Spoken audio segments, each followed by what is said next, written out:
Welcome po sa Cooking Alasen. Magluluto po tayo ngayon ng isang buong manok. Hindi ho grilled at hindi rin ho tayo gagamit ng oven. At isi-share ko rin sa inyo ang aking masarap at simpleng pang marinade.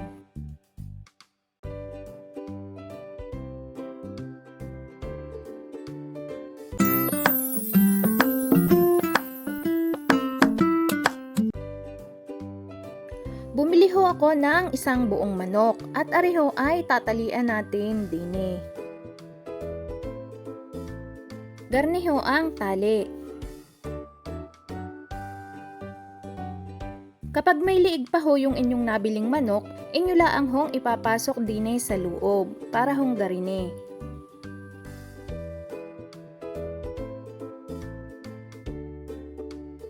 Sunod naman ho ay ang pakpak. Inyo laang hong ililiko paloob. Tingnan nyo na laang ho ang aking gagawin.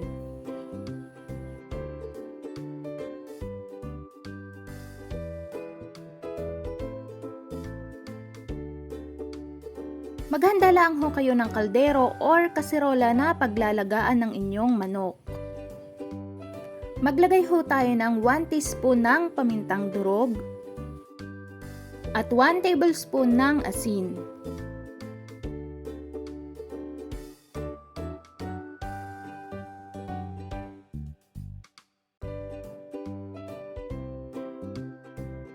Maglalagay ho tayo ng tubig hanggang sa kalebel ng kalahati ng ating manok.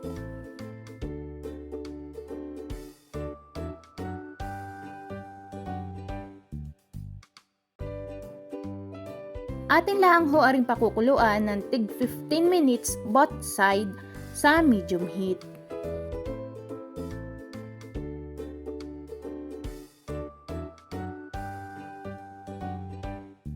Naka 15 minutes na ho aring nakulo. Atin muna hong hihinaan ng apoy para ho bumaba yung bula bago natin siya baligtarin.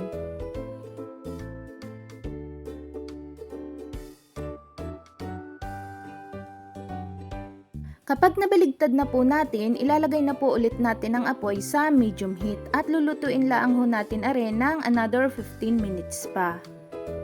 Bali ho sa kabuuan ay 30 minutes ho natin siyang pinakuluan.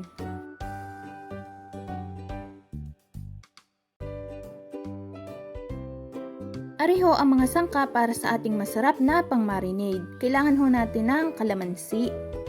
Gumamit lang ho tayo ng salaan or tinidor para ho hindi sumama yung buto.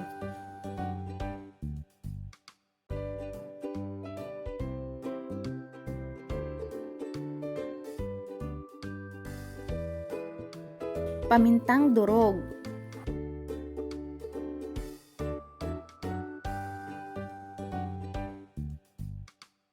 One-fourth cup ng toyo.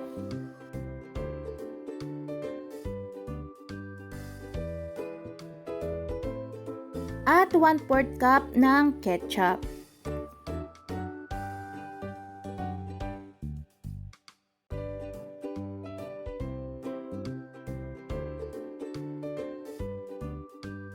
Haluin lang hong mabuti hanggang sa wala ng buo-buong ketchup.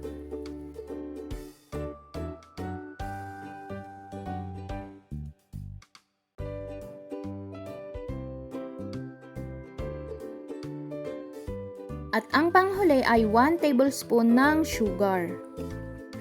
Haluin lang ho natin mabuti hanggang sa matunaw na ang asukal. Maganda ho kung garne ang consistency ng ating pang-marinade. May lapot ho ng kaunti gawa ng ating ketchup. Arin ho yung pinakuluan natin kanina na manok. Dinirin ko na rin ho ang tubig at pinalimig ko na rin ho arin ng bahagya. Atin hong tutusok-tusokin ng tinidor ang ating manok para ho manunuot yung lasa ng ating pang-marinade.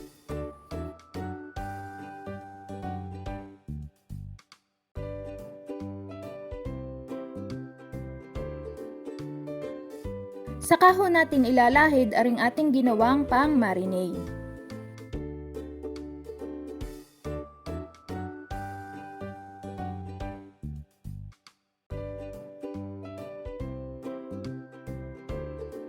Kung bago pa lang po kayo dito sa ating channel, mag-like at mag-subscribe lang po kayo sa Cooking Alasen at i-hit ang notification bell para updated kayo sa mga bago nating upload na recipe. Mura na, masarap pa!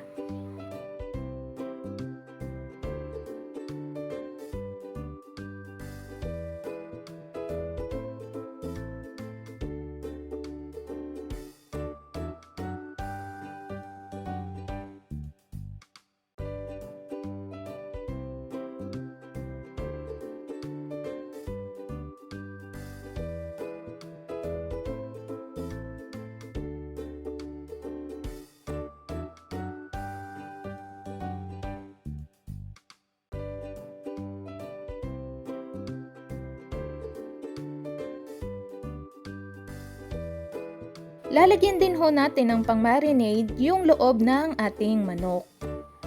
Para ho maging malasa talaga yung ating manok.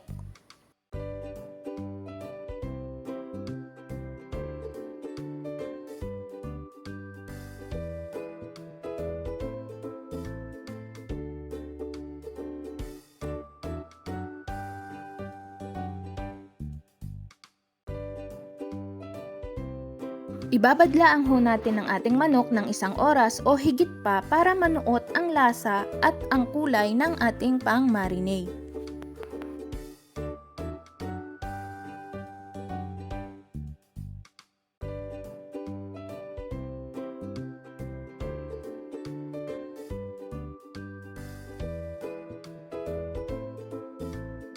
Magpainit laang ho tayo ng mantika sa ating kawali, pero kung meron ho kayong deep fryer ay mas maigi.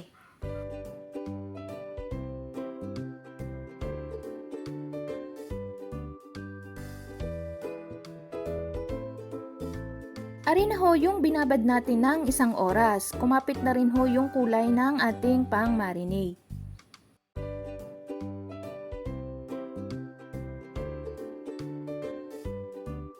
Atin na hong ipiprito ang ating manok. Ingat laang ho kayo sa tilamsik ng mantika. Lutuin laang ho natin arin ng tig 10 minuto bawat side sa medium heat ho na apoy.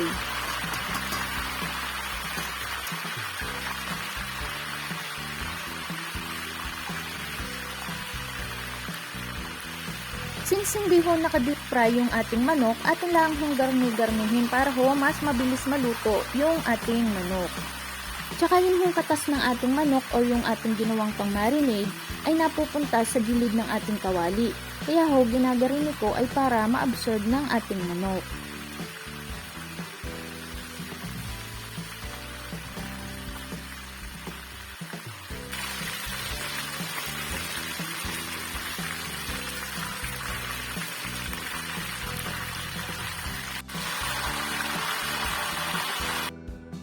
Kapag atin na hong babaliktarin ang ating manok, hihinaan laang ho natin ang apoy para ho hindi tumalamsik ang mantika.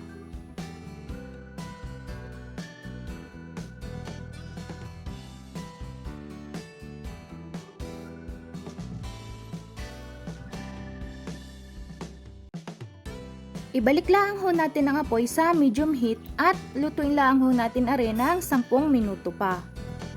Ilahid laang ho natin ang ating natirang pang-marinade para ho habang ari ay naluluto, gaganda ho yung kanyang kulay.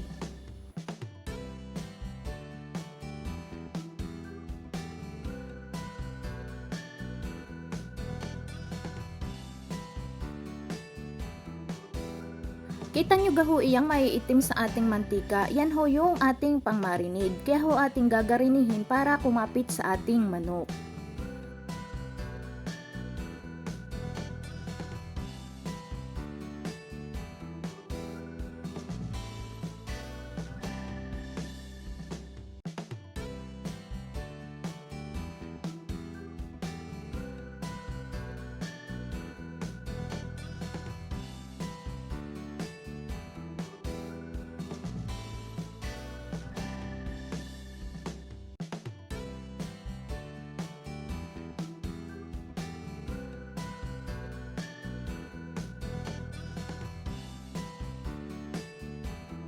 After 10 minutes, hihinaan po muna natin ang apoy bago po natin i-check kung luto na ang kabilang side.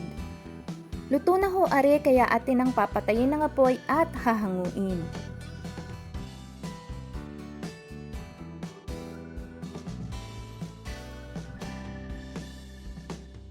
Ari na ho yung ating finished product. Kung titingnan nyo ho para ho siyang inihaw, tinurbo, or binake, pero kita naman ho ninyo ay atin laang pinirito. Kung baga nakuha laang ho natin yung kanyang texture gawa ho ng ating pang marinade.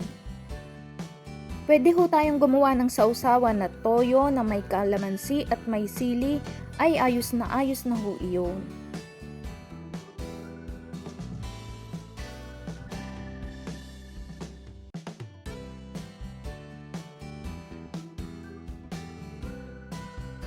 Atin naman ho titikman yung kanyang lasa at kung gaano siya kalambot.